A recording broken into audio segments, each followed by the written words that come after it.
बिस्मिल्लाहिर्रहमानिर्रहीम। जनाब सलीम भाई तुर्की पकौड़ी सरायसाला जनाब माशाल्लाह कलमा अल्लाह के फजल से अल्लाह के हुक्म से 40 साल मेरे मुकम्मल हो गए हैं।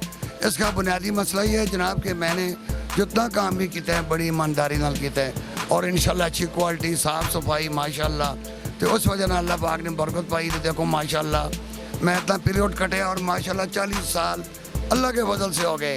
अल्लाह का लाख लाख शुक्र है जी। तो मेरा आगे दोस्त आगे पैगाम है कोई काम करो ईमानदारी नाल करो, अल्लाह पाक ने उसे बड़ी बरकत रखी थी।